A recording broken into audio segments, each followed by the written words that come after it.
Igualmente, cuídate mucho. Bonita Seguimos en tarde. contacto. Sí, claro Chao. que sí. Bye.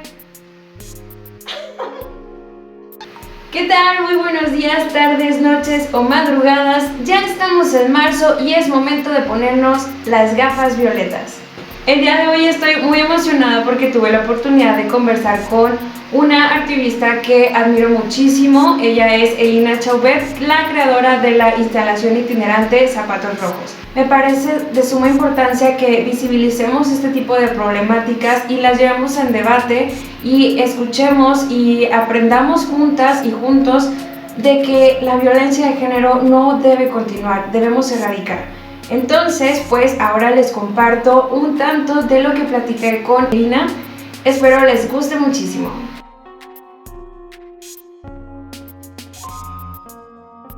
Hola, ¿qué Hola, tal? Mucho gusto. ¿cómo estás? Muy bien, ¿y tú? Muy bien, gracias. Muy Gracias. contenta, de verdad Gracias por la que invitación. no, me es muy grato de verdad tenerte y ya habíamos tenido contacto anteriormente y me emociona realmente poder tener la oportunidad de platicar más a fondo de tu proyecto debido a todo el alcance que ha tenido, ¿no? Pues Elina, mira, yo recuerdo haber conocido sobre tu obra en el año 2016, que fue cuando estaba interesada en cuestiones de la instalación. En ese momento estaba trabajando para un proyecto de investigación para mi licenciatura y lo que me interesaba justamente era hablar sobre las instalaciones. Me encuentro con tu obra y me hiciste cuestionarme sobre esa responsabilidad social que tenemos nosotros como artistas. Elina, tú eres la creadora de la instalación pública itinerante Zapatos Rojos, este proyecto que inició en el 2009 y bueno, a la fecha ya son 12 años de trayectoria de esta pieza instalativa. Entiendo que esta obra surge tras un duelo propio y esta necesidad de hacer reflexionar el que tanto el dolor privado y el ajeno nos pertenece y debemos desarrollar empatía por los dolores y circunstancias de los demás. Y me interesa que nos cuentes cómo fue que llevaste a las calles tu instalación Zapatos Rojos y cuál fue el proceso creativo y la evolución de la idea inicial antes de llevarla a las calles. Bueno, Zapatos Rojos, como lo dijiste, ¿no? O sea, obedece a esta parte del duelo que yo llevé por la muerte de mi hermana, que bueno, murió en las condiciones que muchas mujeres desgraciadamente les ha pasado, ¿no? Dentro de su hogar y siendo víctimas de la persona en la que confiaron, a la que entregaron su vida, ¿sí? Que fueron sus compañeros, ¿sí? Sus esposos, novios, bueno. Desde muy joven, ¿no? O sea, siempre tuve pasión por el arte, me gustaba. Y bueno, por cuestiones de la vida, pues no estudié arte, ¿no? Estudié arquitectura. Estuve unos años dedicada. Dejo mi ciudad, que era Ciudad Juárez, ¿sí? Que también, o sea, cuestiones azarosas, vengo a Sinaloa y me quedo a vivir aquí. Y a los meses de estar viviendo en Sinaloa, bueno, pues muere mi hermana, ¿no?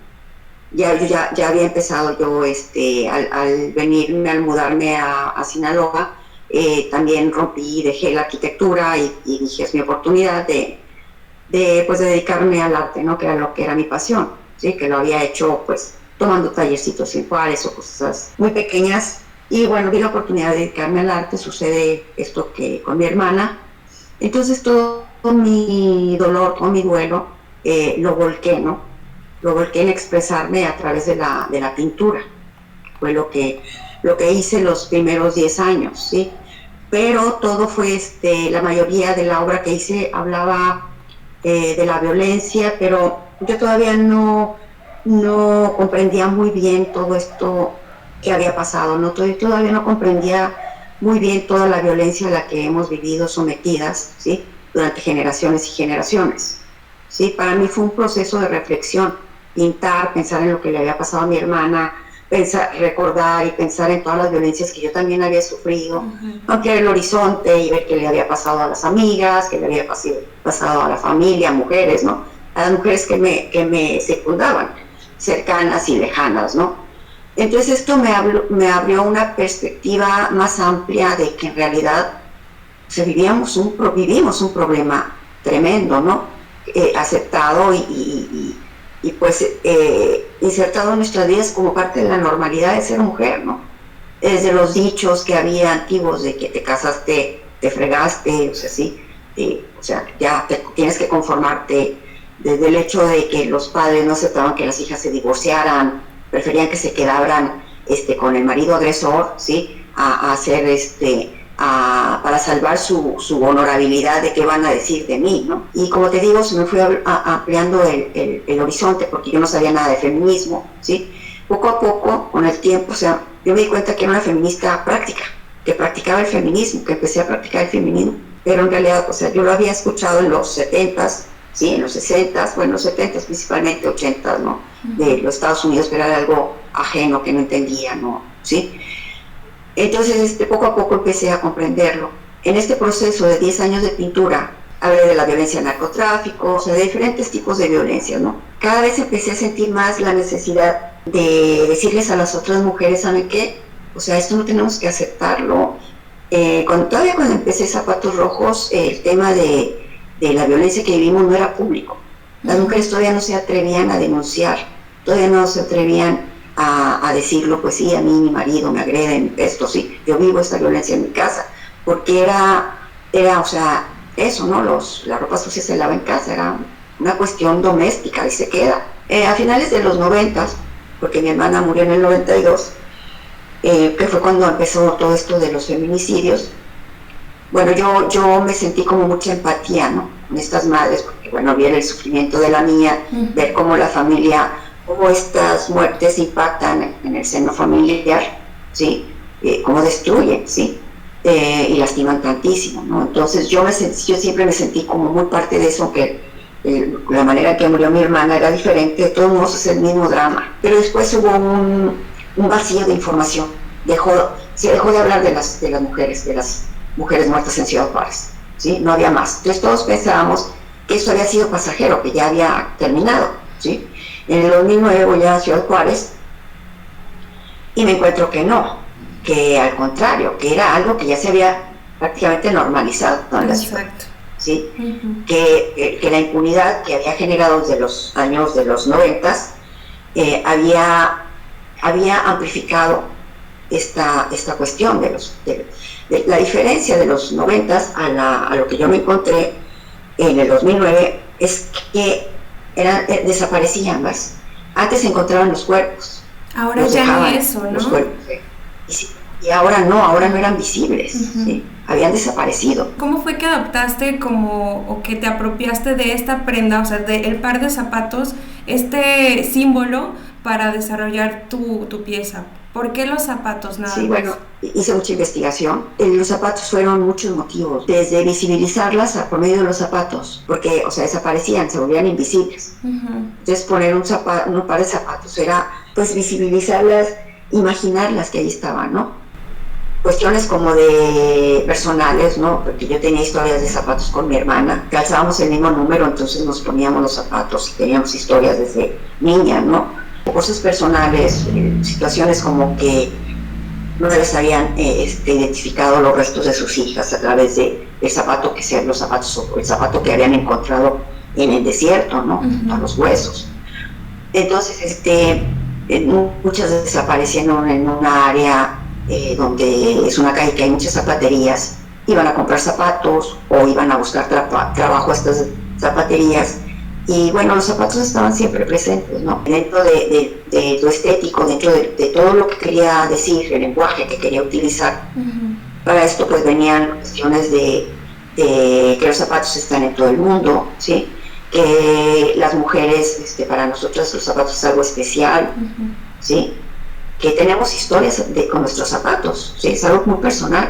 Entonces el hecho de dar tus propios zapatos para esta obra era dar una parte de ti, una parte de tu vida. Es que fíjate, ¿sí? Que era acompañarlas. Exacto, y aparte esa parte de, por ejemplo, tu instalación es abierta para que cualquier mujer que quiera participar done un par de zapatos, pero justamente el donar tú un par de zapatos propios te hace que empatices con la causa, que empatices con las personas que desafortunadamente han pasado por esto, te hace ponerte en ese lugar en el que muy probablemente, esperemos que no, pero existe la gran posibilidad de que te encuentres realmente en ese lugar, que desaparezcas realmente, ¿no? Y algo que sí me interesa preguntarte en cuanto a la respuesta social, Al inicio, que fue como en el contexto inicial en el 2009, ¿qué diferencia encuentras en el 2009 y ahora en el 2021 en cuanto a la respuesta social? La reacción del público en ese momento fue pues que se impactaban. ¿Era como una especie de negación al problema? No que fuera negación, simple y sencillamente les sorprendía, les impactaba visualmente, ¿sabes? ¿Sí? Yo me daba cuenta en la reacción de la gente. Visualmente, o sea, entendían lo que estaba pasando ahí, ¿sabes? Porque la energía de la obra en Ciudad Juárez, en pleno centro de desapariciones, pues te estaba diciendo que de qué iba la cosa, ¿no? ¿Sí? Entonces la gente lo comprendía, lo entendía, o sea, obviamente me preguntaban, y fue algo muy dinámico y muy fuerte también porque yo sabía que estar ahí también era peligroso para mí y que bueno, me advirtieron que lo mejor que podía hacer era el otro día, o sea, ir a irme de Juárez, ¿no? Después de esa acción, porque pues los periodistas tenían prohibido tocar el tema, ¿sí? Pues yo entendía muy bien que en Ciudad Juárez pues ya sabían cuál era el problema. Lo que no se sabía era en el resto del país y en el resto del mundo, ¿sí? Porque ya no se hablaba de los feminicidios de Ciudad Juárez. Entonces, bueno, o sea, fue hablar de los feminicidios en Ciudad Juárez, volver a traer el tema, pero también ponerlo como el ejemplo máximo del odio hacia las mujeres. Empezar a generar esto, que las mujeres salieran a la calle para que el tema de la violencia de la mujer dejara de ser un tabú. Entonces, bueno, la obra pues la diseñé de esta manera, ¿no? Que generara empatía, que creara redes de trabajo, de la recolección, ¿sí? De invitar a tus amigas a hablar del tema. Yo estaba creando redes para pintar los zapatos, que no siempre son las mismas personas las que donan, que también pintan, ¿no? O sea, se acercan a otras personas. Entonces, después de esta acción a Mazatlán, que es la ciudad donde resido desde hace ya 20 años, pues empecé a hacer una campaña. Tuve acceso a las redes sociales por primera vez y bueno, lo que vi fue algo maravilloso, ¿no? Algo como que para hacer lo que me estaba proponiendo hacer, pues era una ventana. Sabía que los medios eran importantes, ¿no? Entonces buscar entrevistas, radio, televisión, lo que fuera, ¿no? Ya me odiaban, te lo puedo asegurar. Sí, era pues, no me creían lo que estaba haciendo, ¿no? Obviamente había mucho escepticismo, porque pues era un sueño guajiro, ¿no? Me veían raro. Querer hacer una pieza mundial, ¿sí? Una obra mundial, o sea, es de locos, ¿no? Pero o sea, quizás somos locos. No, claro que sí. A lo mejor era como una cierta desconfianza de que como solamente la habías presentado esta pieza una única vez y aparte de eso, como este miedo a no querer meter las manos a este tipo de temas, porque muchas instituciones se reservan por completo este tipo de conflictos sociales.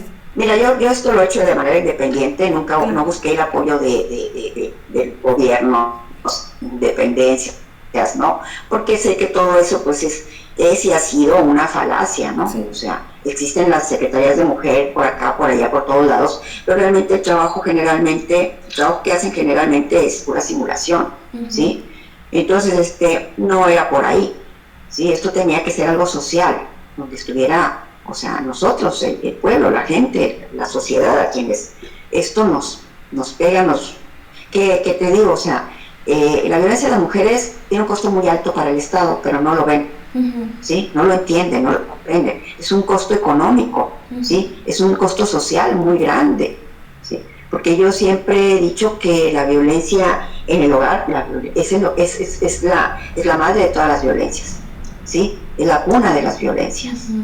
Muchos violentadores salen de hogares violentos, donde el padre ejerció violencia contra la madre, o la madre también, ¿sí? Pero eso es una cadena que se ha ido heredando. El trato violento que pasa de generación en generación. Es donde más se encubre ese tipo de violencia en el seno familiar, es donde se trata de minorizar, ¿no? Sí, si hablamos de estas violencias sexuales, ¿no? De los padres y todo eso de los hermanos, hay mucho encubrimiento, por supuesto, ¿no? Quise que todo esto saliera, de que todas las mujeres tuvieran, a través de Zapatos Rojos, oportunidad de tener una voz, ¿sí?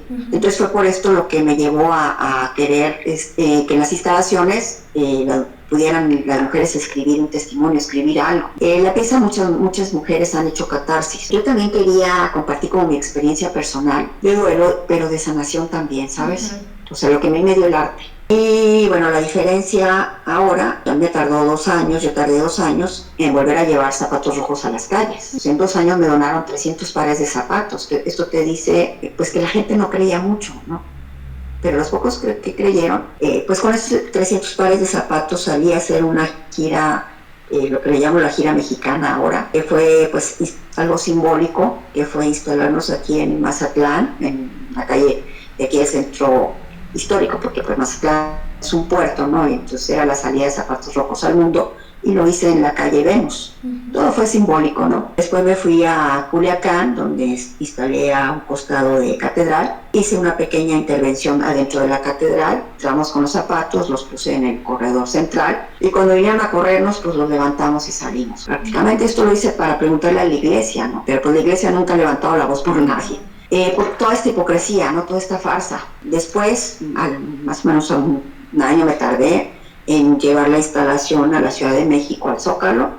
Bueno, quiero decir que siempre estuve acompañadas por activistas, ¿no? Como Norma Andrade, como Marisela Ortiz, de Ciudad Juárez, de Nuestras Hijas de Regreso a Casa. Y entonces Norma Andrade, en la Ciudad de México, me acompañó con la instalación. Fueron muy generosas y me apoyaron siempre, y lo siguen haciendo, ¿no? Son mujeres guerreras que admiro y quiero mucho. Después me trasladé a la ciudad de Chihuahua y ahí instalé en el lugar donde asesinaron a Marisela Escobedo, ¿sí? Un año antes.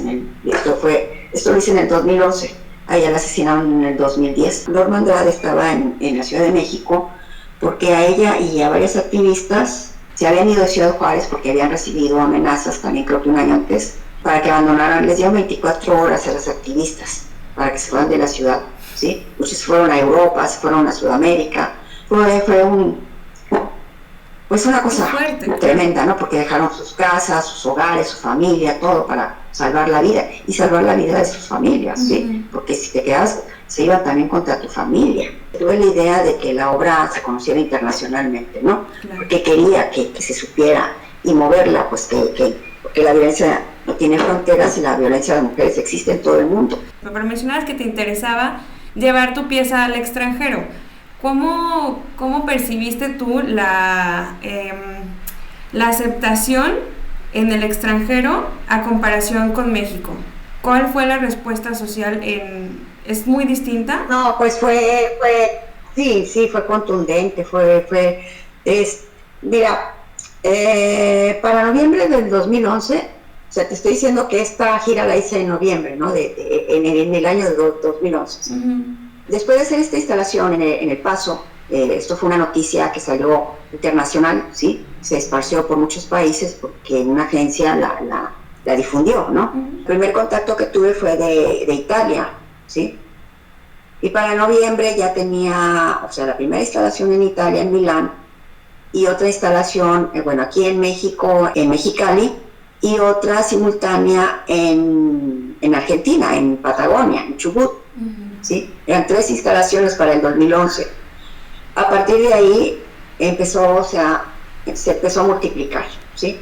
Porque cada instalación genera más instalaciones. Hubo un año en que, no sé, hubo como 50 instalaciones o más, o sea, ni religión, ni política, no hay razas, credos, nada, o sea, son las mujeres, las familias unidas participando para crear estas redes. Me parece hasta cierto punto desolador que esta pieza llegue a ser tan significativa, pero se agradece mucho que crees un espacio de cobijo para quienes han sido víctimas de estos desafortunados sucesos. ¿Cuándo fue que tú decidiste llevar el activismo a la par de tu arte? Entiendo que por lo que me comentabas, una vez que tú te mudaste y comenzaste tu carrera artística, casi digamos que iniciaste tu carrera artística cuando te sucedió todo esto, entonces desde un principio tu carrera artística estuvo de la mano del activismo,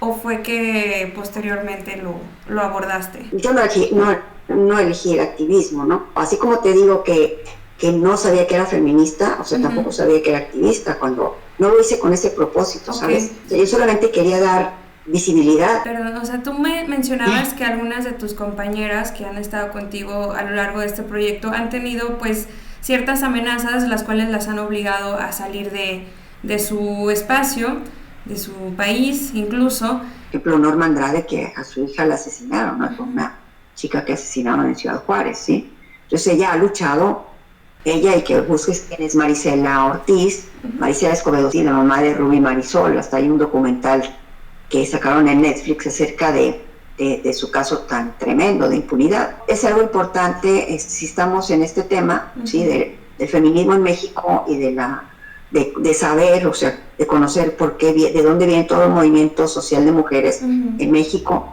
Pues es muy importante visibilizar los feminicidios en Ciudad Juárez, porque esto podría ser una situación, debido a la impunidad, que se fuera a otros estados, ¿sí? Que se fuera para el interior del país. ¿Qué es lo que ha sucedido?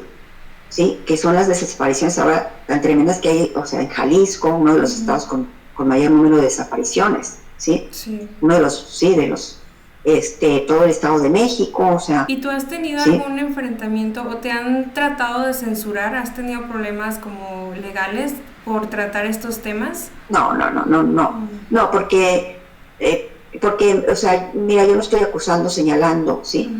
Yo estoy haciendo mi trabajo como artista, lo que pretende es hacer conciencia a través del arte, que es mi herramienta, ¿sí? Que lo que yo puedo hacer, llevar esta reflexión a la sociedad por medio de mi trabajo, ¿no? No, nunca he tenido ningún tipo de censuras, incluso las instalaciones que hice en aquella época, nunca pedí permiso, ¿no? Siempre llegué y me puse los zapatos y nunca tuve ningún problema, ¿no?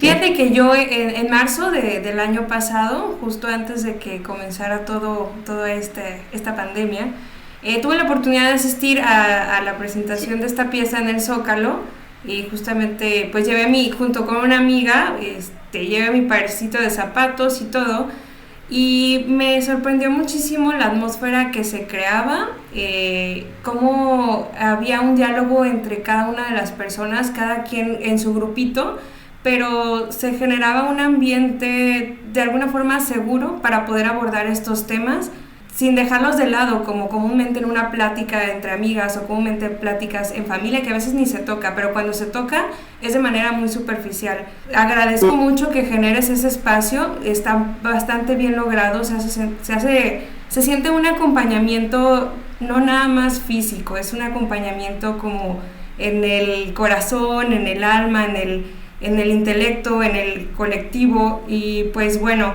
entiendo que ahora tú estás abordando ya otros proyectos en una expresión bidimensional. ¿Nos quieres contar sobre qué estás realizando? A la par de esta instalación itinerante, ¿tienes proyectos? También hago performance, sí, que también es que me gusta mucho. Todos estos medios, pues el tema es el mismo. Y bueno, en obra gráfica, pues, o sea, obviamente aparecen los zapatos rojos y aparece el tema de la violencia de las mujeres.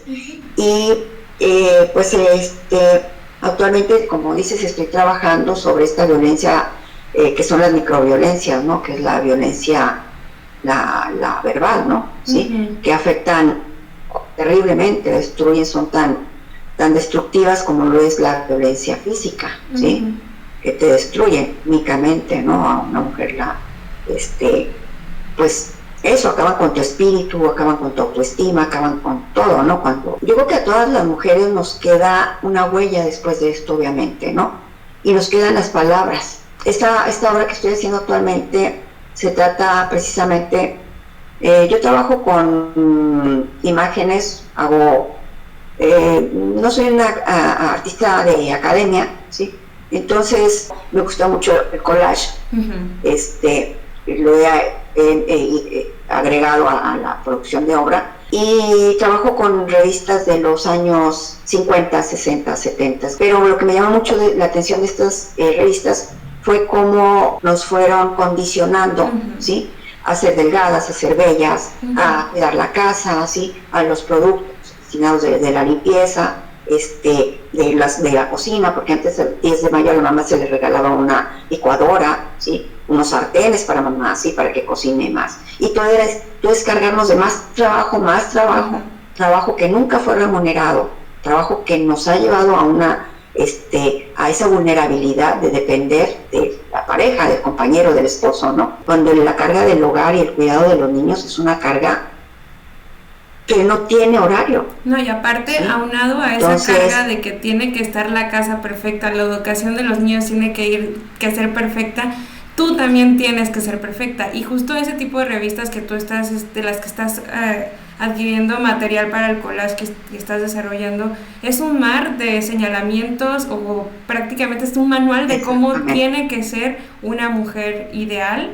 Sí. Que tiene que ser perfecta, sí, física, perfecta emocional, perfecta, súper atenta, que no piense por sí misma, que no tenga ideales. Es una sumisión bastante fuerte. Sí.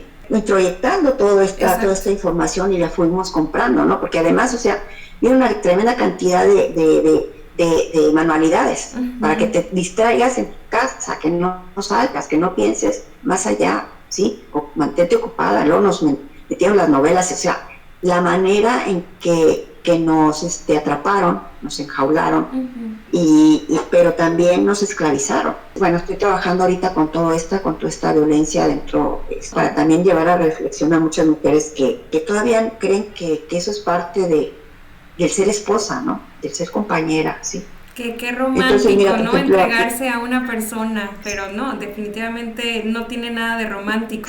No, entonces mira, por ejemplo, aquí tengo una parte de una pieza que voy a trabajar, ¿no? Uh-huh. Sí, que es un recorte de una revista de una novia, ¿sí?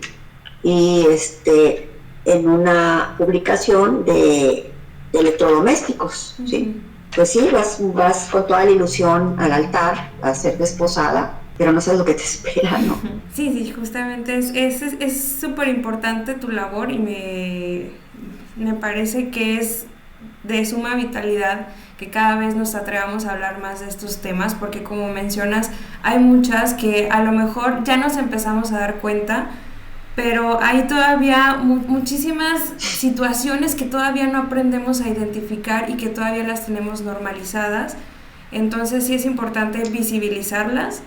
Y pues bueno, para seguir conociendo más de ti, ¿dónde podemos encontrarte? ¿Dónde podemos contactarte? Sí, mira, estoy en Facebook, está la página de Facebook de Zapatos Rojos, uh-huh, y en Instagram también, Elina Chaubet, me encuentran. Entiendo que tienes una colección limitada de playeras, ¿aún tienes playeras disponibles? ¿Podemos conseguirlas? Quise hacer estas playeras porque, bueno, yo creo que el activismo puede llevarse de muchas maneras, ¿no? O sea, se puede hablar a través de la ropa. Pero también quise que el arte pudiera llegar a más personas, ¿no? Uh-huh. Entonces hice esta edición de playeras que van numeradas y firmadas, son una colección limitada. En Instagram pueden contactarme, pueden pedírmelas por donde Facebook, por Instagram, por donde guste, ¿no? Pues por el momento sería todo. Te agradezco muchísimo que nos abrieras las puertas de tu espacio, de tu trayectoria. No sé si te gustaría agregar alguna cosa más. Sí, me gustaría agregar algo más, ¿no? Porque y esto tiene que ver con el feminismo, ¿no? Que de cómo muchas mujeres dicen no ser feministas, ¿no? Muchas dicen ser femeninas, no feministas, ¿no? Entonces yo creo que hay una muy mala información, ¿sí?, acerca de lo que es el feminismo, uh-huh, y que más mujeres tienen que investigar, porque yo creo que el feminismo es algo que ya debe estar implícito en cada una de nosotras, ¿sí? Uh-huh. Porque el feminismo no significa otra cosa más que la lucha por nuestros derechos, ¿sí? Uh-huh. Más que un posicionamiento como mujer, ¿sí?, sobre los derechos que nos han sido negados. Entonces, cuando dices no soy feminista, estás diciendo no merezco derechos, uh-huh, ¿sí? ¿Sí? Estás negando derechos al decirlo. Pues eso también, ¿no? Que investiguen más sobre lo que es el feminismo, y bueno, tanto para hombres y mujeres, ¿no? Porque también hay hombres que piensan que el feminismo los odia, ¿no? Y no es para nada en eso, ¿no? sino solamente buscar la equidad, ¿no? Exacto, y siento también, o me ha tocado escuchar varios comentarios de propias mujeres, ¿no? De que no se sienten identificadas o representadas por el feminismo debido a que, debido a la prensa y de toda esta información que sale a la luz y selectiva y amarillista, es que se juzga que el feminismo es agresión, que el feminismo es querer estar justo por encima de el montón de hombres o por encima del régimen o lo que sea, ¿no? Justamente como dices, tenemos que estudiar y poco a poco ir deconstruyendo estas enseñanzas que tenemos implícitas en nuestra vida, que desde niñas nos dijeron, tienes que ser así, así, así, y no te las cuestionabas. Creo que en este momento ya estamos en una generación en la que nos podemos permitir cuestionarnos todas las cosas, y más allá de eso, cada vez hay menos personas que juzguen, que igual como este entorno saludable en el que se pueda debatir, es muy importante seguirlo fundamentando, seguirlo propiciando. Y pues bueno, te agradezco muchísimo, de verdad que nos hayas dado este tiempo. Pues no tengo más que decir y agradecerte. No, pues muchas gracias a ti. Un abrazo. Gracias. Espero te haya interesado este tema y también espero que cada día crezcan más las redes de sororidad. Te mando un muy fuerte abrazo, muchas gracias por escuchar y muchas gracias por estar aquí. Cuídate muchísimo y recuerda que te quiero un montón. Bye.